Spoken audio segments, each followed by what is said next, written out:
camarades peuple d'Afrique, peuple de Côte d'Ivoire, mes chers frères et sœurs, citoyens du monde, veuillez saluer, on vous rend grâce et qualité.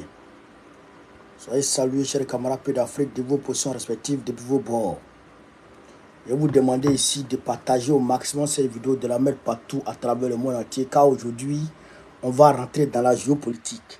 Il faut qu'on rentre dans la géopolitique pour que vous puissiez comprendre ce qui se passe dans le monde.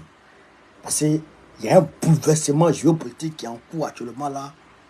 Non, c'est un truc de malade, c'est un truc de fou, c'est un truc de épris. Euroman.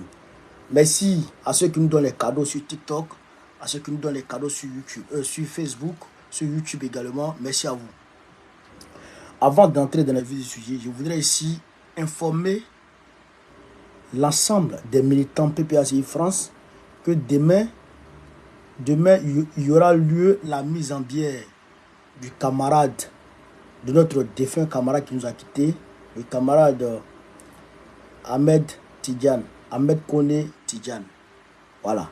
Donc, la mise en bière aura lieu à l'hôpital Foch. Hôpital Foch de Suresnes. Hôpital Foch. Vous tapez sur internet hôpital Foch. C'est la ligne L qui vous envoie là-bas à 10h30.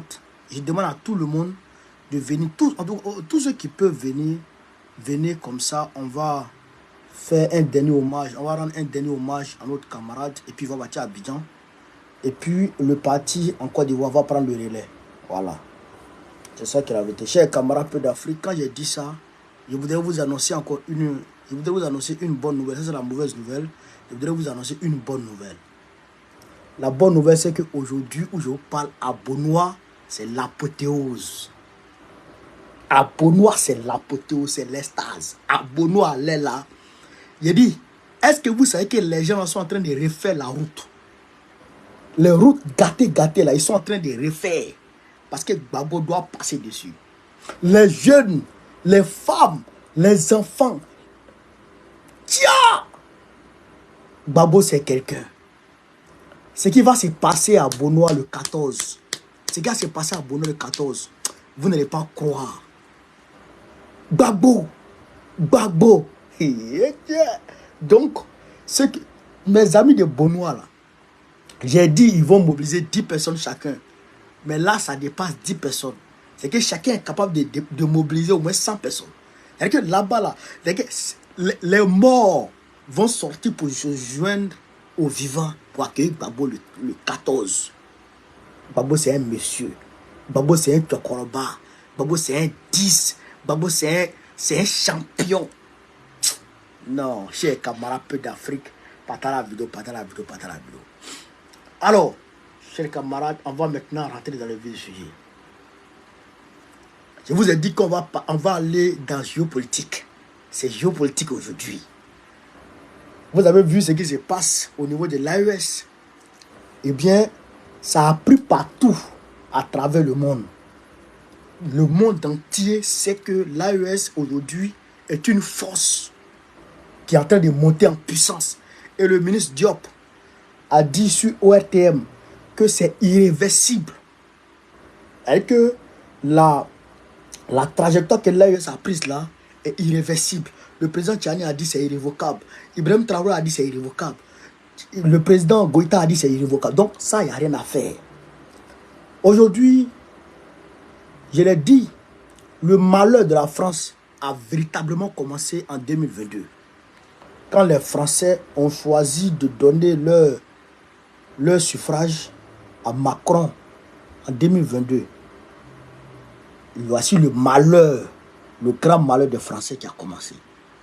Il est parti au Qatar pour aller supporter les Français. Les Français ont perdu en finale. Tout le monde a vu. Il est venu, voici Mbappé. Paris Saint-Germain n'arrive pas à prendre comment on appelle la Ligue des Champions. Paris n'arrive pas à prendre la Ligue des Champions. J'ai dit Macron est maudit, les gens pensent que c'est faux. Il est maudit. Regardez tout l'argent que les Qataris investissent en Paris. Mais Paris n'arrive pas à prendre la coupe. C'est la malédiction de Macron. C'est la malédiction de Macron. Mbappé, comment quelqu'un qui saute, qui veut chercher le ballon, son nez, ça s'en prend ici. Épaule de quelqu'un, et puis son nez se déplace. Moi, depuis ma vie, depuis que je suis né, je n'ai jamais encore vu ça. Un nez qui se déboîte, nez déboîté, tu as jamais vu ça? Mais le nez de Mbappé s'est déboîté. Il a dit, mais si Mbappé ne fait pas attention, mais c'est pas bon. C'est pas bon. Bon, aujourd'hui, le petit Lamine Yamal là, il est venu honir la France comme ça. Il a honni la France, le petit là. Il a honni la France. Est-ce que vous avez vu son but? Est-ce que vous avez vu le but de petit là? Moi-même, je supportais la France même à cause de Mbappé.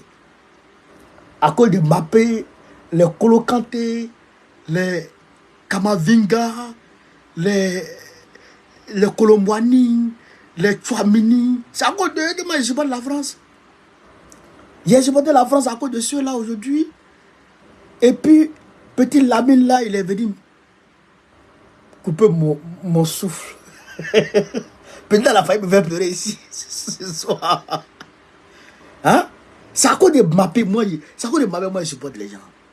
Parce que je supporte Mbappé parce que le petit là, depuis il est parti au Cameroun, il dit petit là, il est panafricain. Et puis à chaque fois qu'il y a quelque chose, petit là, il a des prises de position qui sont véritablement tendance panafricaniste. Il a ça en lui. Il a l'ADN, petit là, il a l'ADN. Le Ngolo Kanté, tu as vu, Ngolo Kanté est parti au Mali. Il est parti au Mali. C'est que c'est des enfants qui ont l'ADN du panafricanisme en eux. Donc, je les supportais à cause de ça. Mais tellement que Macron est poisseux, il est poisseux, il est poisseux. Voilà, ils ont gagné des enfants. Voilà, ils ont gagné des enfants. Tu as vu ça? Ils ont gagné des enfants facilement comme ça. Tu as vu ça? Mais Macron doit démissionner. Macron doit démissionner, chers camarades peu d'Afrique. Macron doit démissionner. Pourquoi j'ai dit Macron doit démissionner? Écoutez ici, je vais vous expliquer ce qui se passe en France. Actuellement, Fatou Dougouré, Fatou, si tu me cherches palabre, tu as gagné palabre ce soir. Tu ne peux pas me dire Espagne, où je suis là, mon cœur est chaud. Mon cœur est chaud. Parce que les enfants n'ont pas gagné, ça m'énerve. Mon cœur est chaud. Hein? Mon cœur est chaud. Mon cœur est chaud.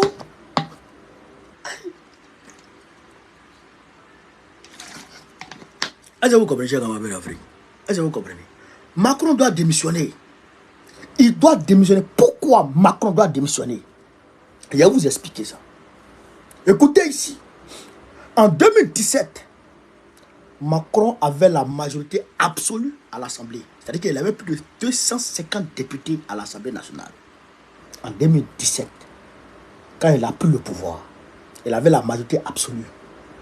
En 2022, il avait la majorité relative. C'est-à-dire qu'il avait 200... Non, il avait la majorité absolue, plus de 200 comme il a, près de 300 députés. Hein. Voilà. Il avait la majorité absolue. Il gouvernait. C'est-à-dire que... Bon, pas en autarcie, mais il gouvernait comme il le voulait. Il gouvernait librement. En 2022, il a eu 250 députés. Donc, il avait la majorité relative. Donc, ça veut dire que les Français ont été déçus de lui, dans un premier temps. Deuxièmement, avec sa majorité relative là, il s'est débrouillé à faire passer les lois avec le 49.3, avec Elisabeth Borne. Et puis, après, il est parti s'allier avec les Marine Le Pen là pour faire voter la loi de l'immigration. La loi sur l'immigration. Elisabeth Borne a démissionné. Elle a pris Gabriel Attal. Bon. Son ministre de la Santé a démissionné. Bon. Après, il nomme Gabriel Attal et il fait passer la loi avec le RN. Bon. D'accord. Maintenant, élection des députés, élection européenne.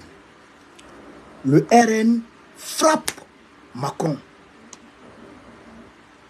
Le RN frappe Macron. Quand le RN le frappe, qu'est-ce qu'il fait? Il dit, bon, si les Français ont choisi le RN, si le RN est devenu la première force politique, c'est que les Français n'ont plus confiance en lui. Donc, lui veut voir si oui ou non les Français veulent placer sa confiance en lui, Macron. Il veut voir ça. Donc, pour tester ça, il dissout l'Assemblée et il reprend les élections législatives. Donc, il veut tester son poids au sein des Français. Donc, ils vont aux élections. Son parti vient en 3e position. Son parti vient en 3e position. Est-ce que vous comprenez ça? Premier tour, son parti vient en 3e position. Marine Le Pen devient la première force politique en France. Mélenchon devient la 2e force politique. Lui, il est 3e. Lui, Macron. Est-ce que vous comprenez ça? Est-ce que vous comprenez ça? C'est comme la Afrique. Maintenant, Gabriel Attal, quand il va vers les électeurs, il dit aux électeurs, Macron m'a nommé. C'est comme Macron m'a élu. Macron m'a choisi. Vous là, choisissez-moi pour confirmer la position de Macron. C'est-à-dire qu'à travers moi, confirmer la position de Macron, pour confirmer la légitimité de Macron. Donc ma légitimité, à travers moi, ma légitimité, vous légitimez Macron. Les électeurs l'ont sanctionné au 2e tour, malgré les désistements qu'il y a eu, malgré que Mélenchon ait demandé à ses gens Mélenchon ait demandé à ses gens de, comment on appelle ça, de se retirer si ils étaient face au RN et puis s'ils étaient 3e. Mélenchon a demandé ça. Mélenchon a demandé à ses gars de désister s'ils sont 3e. Mais il y a beaucoup de gars de Macron qui n'ont pas accepté de désister. Est-ce que vous comprenez? Il y a beaucoup de gars de Macron qui n'ont pas accepté de désister. Mais malgré ça, malgré son double jeu vis-à-vis de Mélenchon, Mélenchon l'a battu. Et il est 2e. Il est 2e. Mais son 2e là même, ce n'est pas son parti, la République en marche. C'est-à-dire que c'est son parti et les alliés qui veulent qu'il est 2e. Sinon, en réalité, pas un parti là, il est 3e. C'est-à-dire que si chacun s'en va seul, individuellement, avec son parti, Macron est 3e. Ça veut dire quoi? Ça veut dire qu'aujourd'hui, les Français, malgré les arrangements qu'il y a eu avant le 2e tour, les Français ont arraché leur légitimité à Macron. Donc aujourd'hui, Macron n'est plus légitime à gouverner la France. Parce que la majorité du peuple français ne veut plus de lui. Voilà la vérité. Voilà la vérité. Alors que au Mali, en 2022-2023, quand Assimi Goïta a organisé les élections référendaires, il a frappé à plus de 96%. Et puis c'est l'élection la plus populaire de l'histoire du Mali. L'élection que Assimi Goïta a fait là. Donc ça veut dire qu'aujourd'hui, Macron est comme un putschiste. Aujourd'hui, Macron, c'est un putschiste qui a braqué l'État de la France, qui a braqué, on va dire, les institutions françaises. Et il est malin. Il est malin. Toi, tu n'as pas la majorité. Tu dis non, malgré que Mélenchon a la majorité relative, il ne peut pas gouverner. Bon, s'il ne peut pas gouverner, où est ton problème? Les institutions disent, quand ton président, quand aux élections, la Constitution dit quand aux élections législatives, celui qui a la majorité, c'est lui qui choisit un premier ministre. C'est de la majorité qui est issu du premier ministre. Il ne veut pas nommer les Mélenchon là. Il est en train de faire arrangement pour vouloir ramener Gabriel Attal. Pour faire quoi? Macron, c'est un putschiste. C'est un putschiste. Ce qu'il est en train de faire, on appelle ça coup d'État. Parce qu'il faut que les gens... Le coup d'État, c'est la rupture avec l'ordre normal des choses. Macron est en train de faire coup d'État devant nous tous. Tout le monde est en train de voir ce coup d'État Macron est en train de faire devant tout le monde aujourd'hui. Mais les Français ne t'aiment pas. Les Français ne t'aiment pas. Il faut quitter là, quitte là. moi-même, si c'est moi, non, mais Macron, il faut avoir honte. Il faut démissionner. Démissionne. Il faut démissionner. Bah, tu ne vaux rien. De la majorité absolue, tu es tombé dans la majorité relative. Aujourd'hui, tu n'as même plus la majorité. Et il est en train de négocier avec les Édouard Philippe là. Les Édouard Philippe qu'il a jeté comme des malpropres là. Il est en train de négocier avec eux. Tu négocies pourquoi? Gabriel Attal te dit démissionne. Gabriel Attal a respecté les institutions de la France. Gabriel Attal a respecté. Lui, il a démissionné dès le lendemain des résultats. Et il demande à Gabriel Attal de rester. Pouvez quoi? Pouvez quoi? Les Français n'en veulent pas. Ils ne veulent pas de toi. Ils ne veulent pas de ton premier ministre. Mais tu forces pourquoi? Je ne comprends pas Macron. Je ne comprends pas Macron. Toi, tu es un poussiste. Macron, c'est un poussiste. Nous exigeons le retour à l'ordre normal, à l'ordre constitutionnel en France ici. Nous exigeons très rapidement le retour à l'ordre constitutionnel. Sinon, à Tédia. Sinon, tu vas avoir un problème avec nous. On va mobiliser.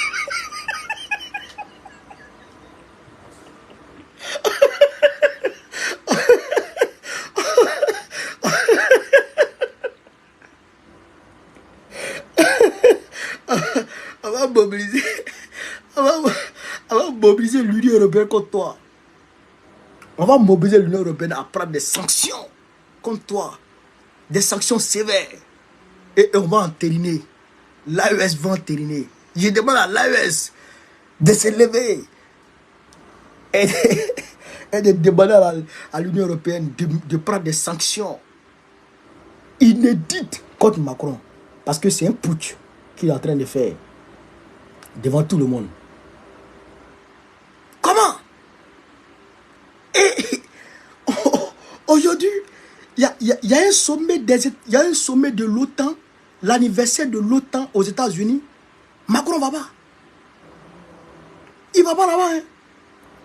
Il y a sommet aux États-Unis. Il ne participe pas au sommet de l'OTAN. Comment? Macron, l'OTAN, tu ne participes pas au sommet de l'OTAN. Mais il n'est plus président. Il n'est pas légitime. Il n'est pas légitime. Hein? Je fais comment avec l'Afrique? Il n'est plus légitime. Donc aujourd'hui, le peuple n'en veut plus. Il doit démissionner. Macron, il faut démissionner. Tu vas reprendre les élections.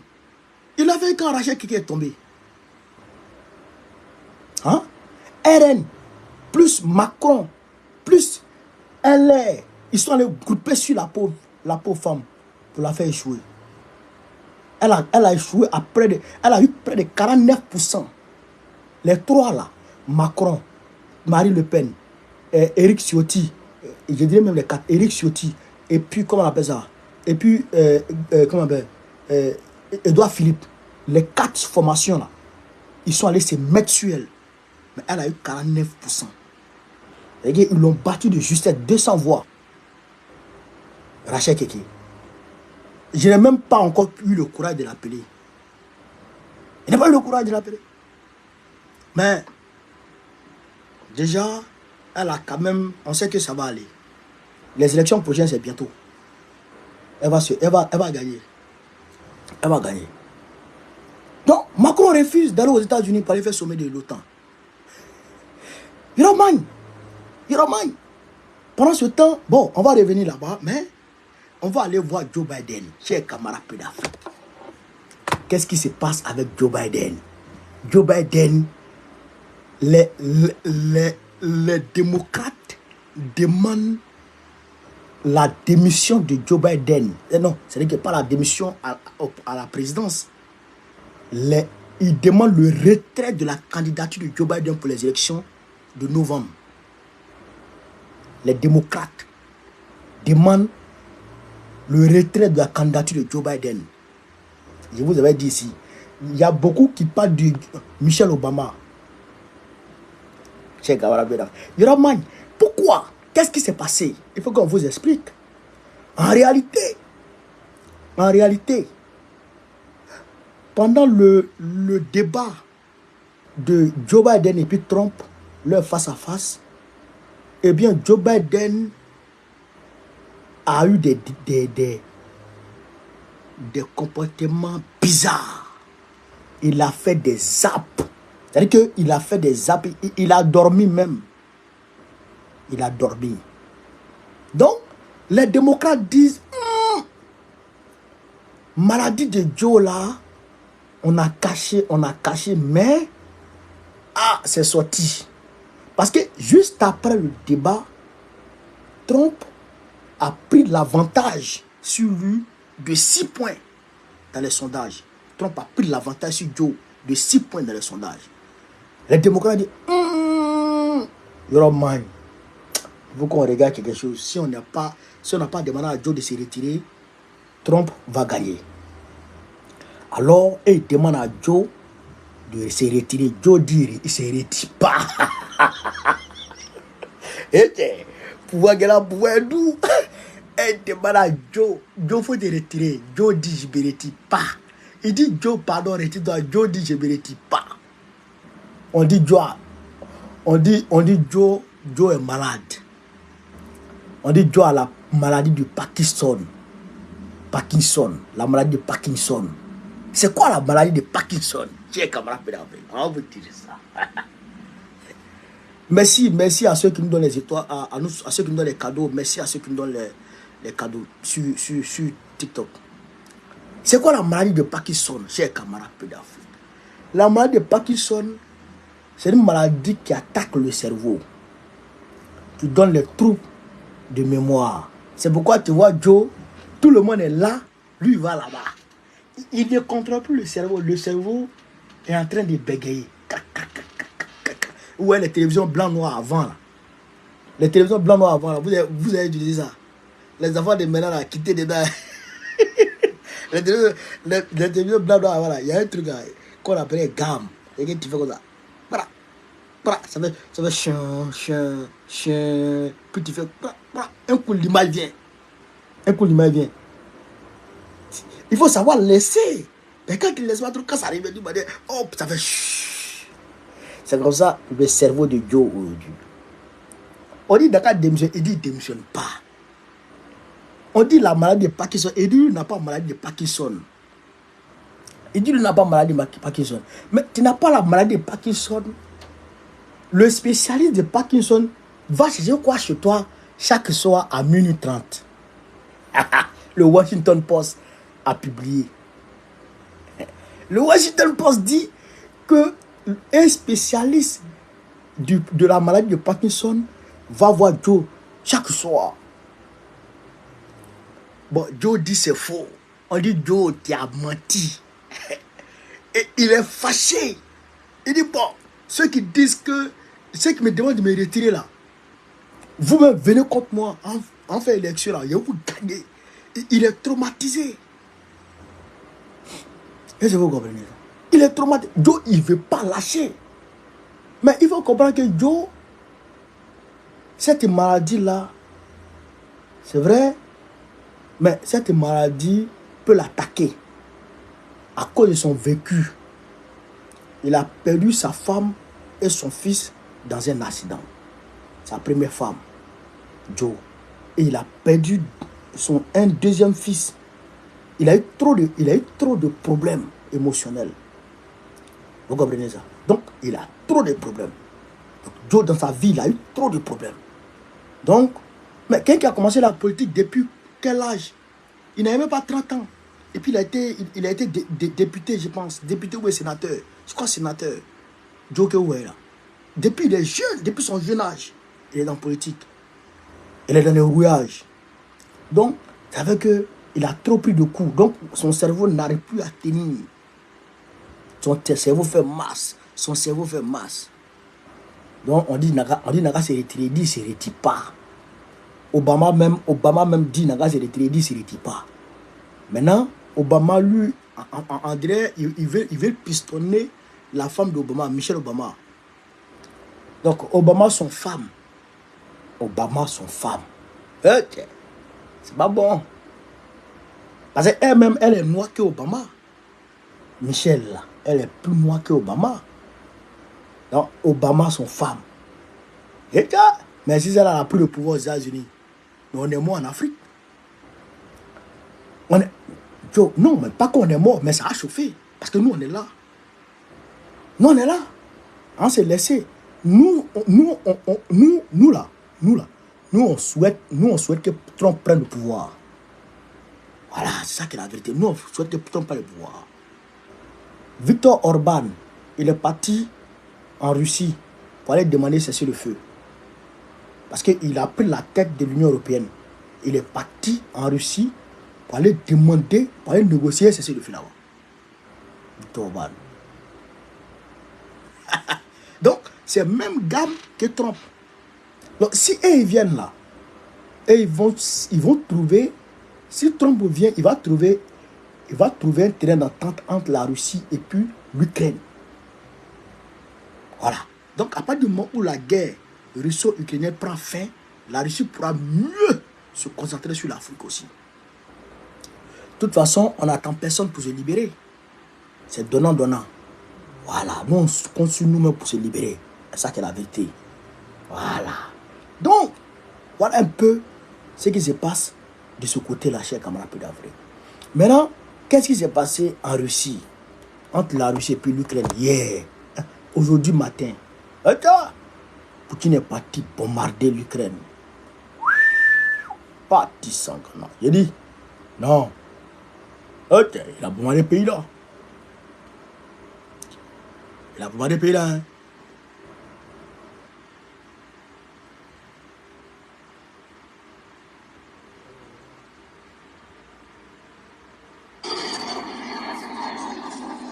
Hier matin, dans le centre de Kiev, un habitant filme de sa fenêtre l'arrivée de plusieurs missiles sur la capitale ukrainienne.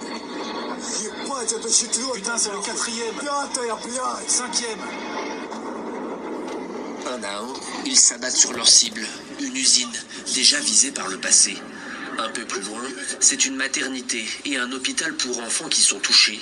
Plusieurs morts sont à déclarer, dont des mineurs. L'émotion est immense dans le... Et ils disent que Poutine a frappé maternité. Poutine dit lui n'a pas frappé maternité. Et lui n'a pas frappé maternité. Il dit c'est les missiles, les systèmes antimissiles de l'Ukraine qui ont frappé la maternité. Lui dit c'est pas lui. Hein? On ne sait pas c'est qui. On ne sait pas c'est qui entre les deux. Mais l'Ukraine nous avait dit, l'Occident nous avait dit, eh bien, que eux, ils avaient envoyé beaucoup de systèmes antimissiles en Ukraine. Bon, les systèmes antimissiles là, à quoi ça a servi? À quoi ça a servi? Parce que la visite de Viktor Orban, c'était une visite à double vitesse. Pourquoi? Parce que Viktor Orban s'en va il y a 3 jours et aujourd'hui en même temps, attaque massive à Kiev. On dit que c'est la plus grande attaque russe à Kiev depuis le début de la guerre. La plus grosse attaque avec plus de missiles. Qu'est-ce que Viktor Orban est parti dire là-bas? Qu'est-ce qui s'est passé là-bas? Et Viktor Orban dit qu'il est venu de lui-même. Qu'il est venu sans mandat de l'Union européenne. Attends. Tu étais Premier ministre de la Hongrie. Mais tu n'es jamais parti là-bas pour aller demander cesser le feu en temps normal. Mais si ça va demander cesser le feu aujourd'hui, c'est parce que les Occidentaux lui demandent ça. Parce que ça ne va pas. À cause de la guerre de l'Ukraine, à cause de la guerre de... Comment on appelle ça? À cause de la guerre entre l'Israël et puis la Palestine, en réalité, les démocrates sont en baisse dans les sondages. C'est ça la réalité. Ce n'est pas une question de maladie de Joe qui fait que les démocrates sont en train de se lier contre lui pour lui demander de retirer sa candidature. C'est parce que les démocrates, à cause de ces guerres-là, mais les musulmans démocrates, eux, ils disent qu'ils ne votent pas pour Joe. D'ailleurs, il y a beaucoup qui veulent sanctionner Joe en votant pour Trump. Les musulmans démocrates des États-Unis. Vous comprenez ça? Vous comprenez ça? Donc, la figure de Joe n'est plus bien pour eux. La figure de Joe n'est plus bien. Donc, il faut remplacer la figure de Joe et puis mettre quelqu'un d'autre. Une personne innocente. Est-ce que vous comprenez ça? Donc, c'est pourquoi Joe demande à Viktor Orban d'aller négocier un cessez-le-feu avec la Russie. Mais Poutine dit, lui ne veut pas cesser le feu. Lui veut une cessation totale de la guerre. Parce que cesser le feu, ça va permettre à l'Ukraine de se préparer, de se renforcer. Et ça va donner le temps aux Américains de faire oublier la guerre dans leurs médias, au sein de leur opinion. Ça leur permet de faire oublier la guerre au sein de leur opinion. Et c'est pourquoi ils sont en train de faire pression sur Netanyahou de renoncer, de trouver un cessez-le-feu. De faire un cessez-le-feu. Ils sont en train de faire pression sur Netanyahou pour que Netanyahou fasse un cessez-le-feu là-bas. Est-ce que vous comprenez ça? Tout ça, c'est pour essayer de faire oublier la guerre dans l'opinion américaine. Pour que l'opinion américaine oublie la guerre et que l'opinion américaine vote maintenant Joe Biden. Joe Biden est allé même jusqu'à aller prendre une loi anti-immigration qui est contraire à la ligne des démocrates. Parce qu'il voit que dans les sondages, ça ne va pas. À tous les niveaux, ça ne va pas. Donc, les démocrates ont vu qu'ils ont fait toutes les acrobaties.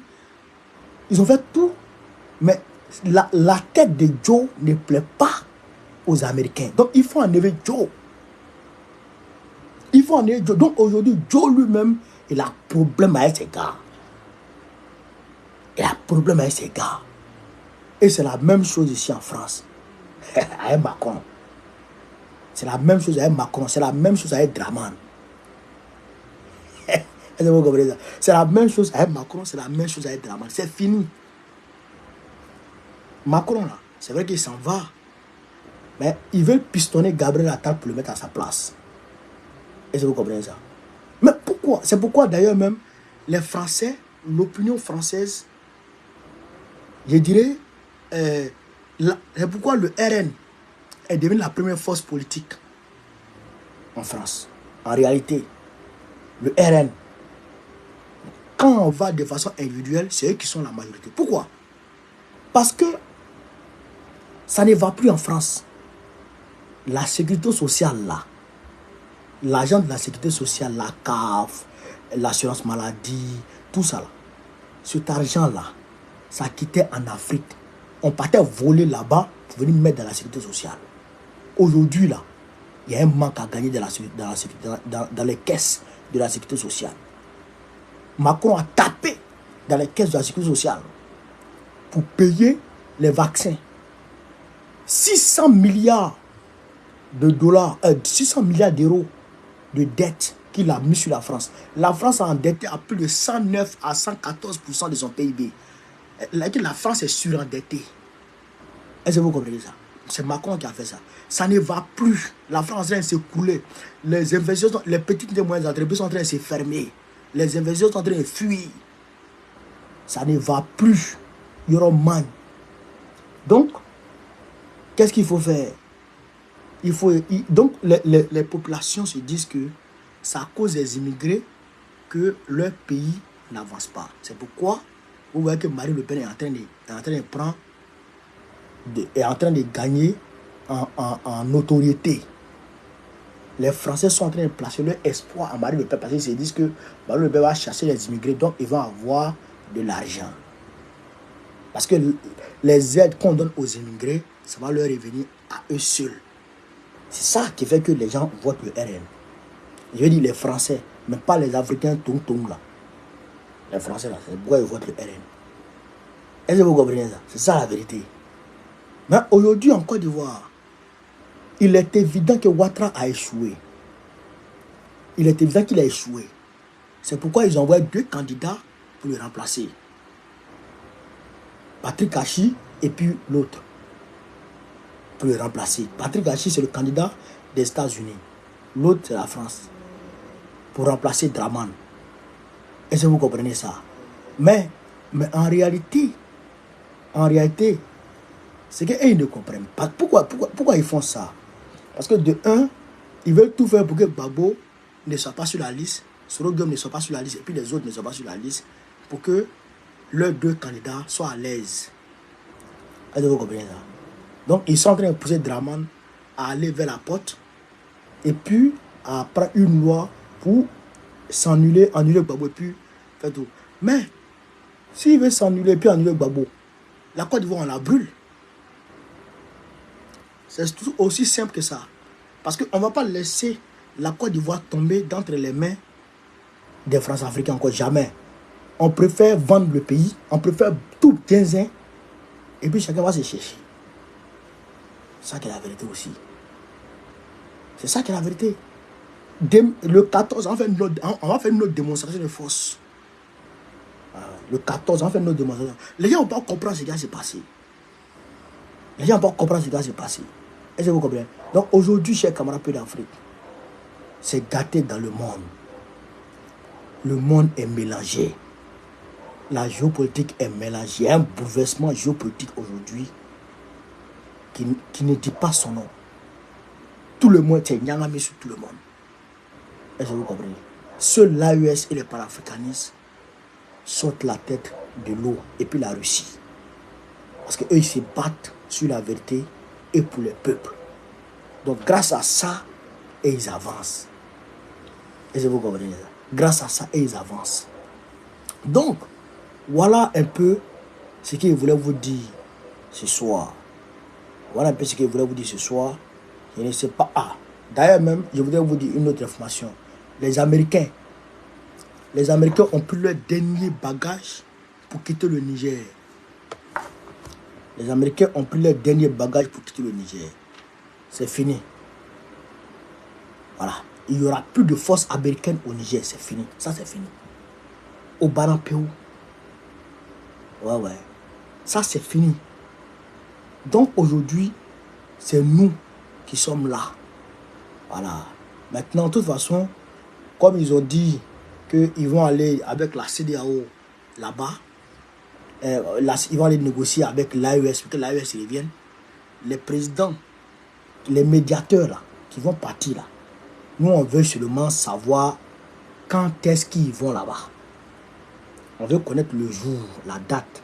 C'est ça on veut savoir. Et puis on va appeler les peuples de l'AES, c'est-à-dire que à les barricader dans l'aéroport. Ils ne vont pas sortir de l'aéroport. C'est moi qui vous dis ça. Vous allez voir clair dedans. Ouais. Donc, chers camarades d'Afrique, voilà un peu ce que je voulais vous dire. Sur ce, vive l'Afrique libre, vive le panafricanisme, vive tous les panafricains, Gbagbo président du Côte 2025. On était presque 1000 sur Facebook, près de 600 sur TikTok. C'est fameux, c'est-à-dire que on est en train de monter un peu. Voilà.